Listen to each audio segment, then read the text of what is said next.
मंडळी नमस्कार, आपल्या चॅनलमध्ये तुम्हा सगळ्यांचं स्वागत आहे। तर दुसऱ्या दिवशी होते वसुबारस आणि त्याची मला तयारी करायची होती, म्हणून मी ठाण्याला आले होते आणि माझं सगळं साहित्य घेतल्यानंतर आम्ही इकडून तळावपाळी इथून चाललो होतो। मग मोरे साहेब बोलले की आपण इकडे पाणीपुरी खाऊया आणि मोमोज पावभाजीसुद्धा मी इकडे ताव मारला। तर इकडे बघा मस्त कच्चे आंबे जे आहेत ना, कैऱ्या कशा अडकवून ठेवलेल्या आहेत पाणीपुरीवाल्याने।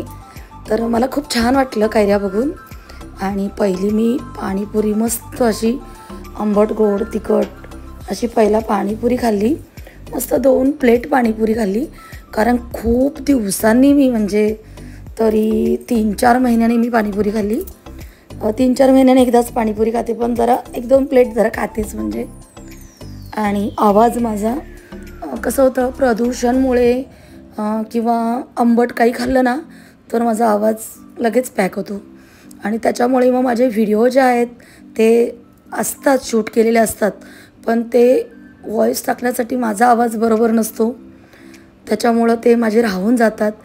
दसऱ्यातले पण व्हिडिओ अजून माझे आहेत, तेव्हासुद्धा माझा असा प्रॉब्लेम झाला होता आवाजाचा, पण मी ते नक्कीच टाकेन। तुम्ही बघा माझ्या पूजा वगैरे कशी आहे। तर इकडे मी पहिली पाणीपुरी खाते आणि मग बोलते तुमच्याशी।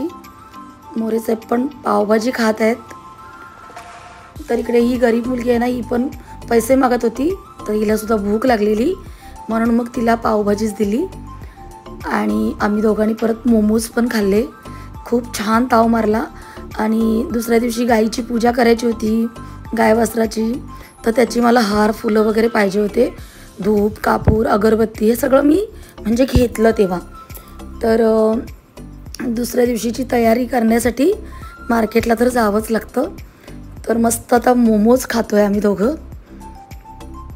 आणि वसुबारसची जी पूजा आहे ना, ती म्हणजे प्रत्येकजण गाईच्या मूर्तीची पूजा करतं, पण मला खरोखर गाईची पूजा करायची होती।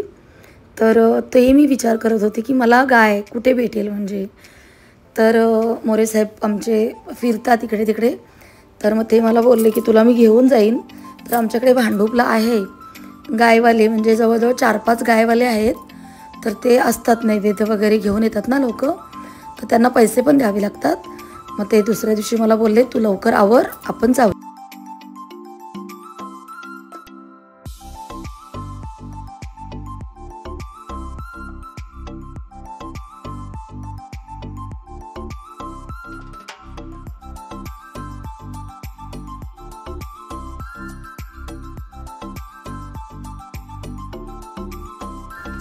तर दुसऱ्या दिवशी सकाळी उठून मी पोळ्या लाटल्या, त्याच्यावरती गूळ आणि तूप लावलेलं आहे।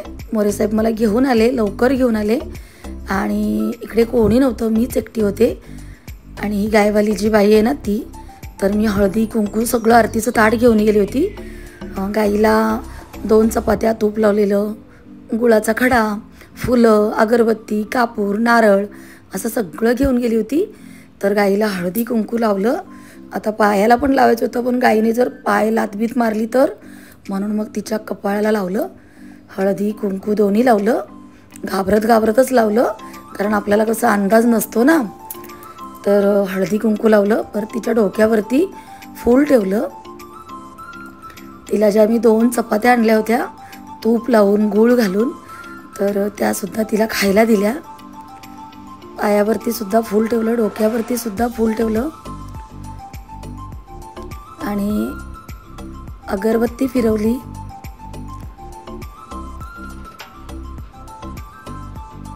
तिला छान ज्या चपाती आणली होती ना, तर ती सुद्धा भरवली। छान वाटलं मला, आपल्या हातून असं गाईने खाल्लं की छान वाटतं। तर ते गायवाले काका होते ना, त्यांना म्हटलं तुम्ही नारळ फोडा, तर त्यांना दिला मी नारळ फोडण्यासाठी वाढवण्यासाठी। आणि अशा पद्धतीने माझी गाईची पूजा रियल पद्धतीने अगदी पारंपरिक पद्धतीने खूप छान झाली आणि मेन म्हणजे मनाला समाधान मिळालं आणि खूप मस्त वाटलं मला। कसं होतं माहिती आहे का, ह्या छोट्या छोट्या गोष्टी आहेत ना, ह्या मिस नाही करायच्या। ह्याने जे समाधान मिळतं ना ते काही वेगळंच असतं। आणि जे गायवाले जे काका आहेत तर त्यांना नारळसुद्धा दिलं मी, नारळ ते केला त्यांनी त्याच्यानंतर मग मी परत एकदा गाईला नमस्कार वगैरे करून घेतला आणि मोरे साहेब आता आपल्या वॉलेटमधून पैसे काढत आहेत.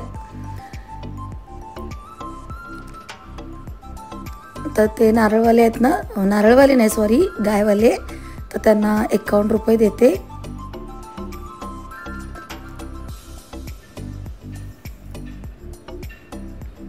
आणि अशा पद्धतीने गाईला नमस्कार करून आता आम्ही घरी आलो.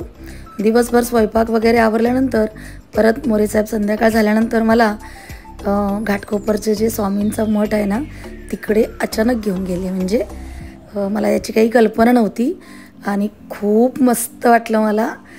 स्वामींच्या मठामध्ये बघा कसे दिवे लावलेले आहेत, खूप छान वातावरण बाहेरचं अप्रतिम.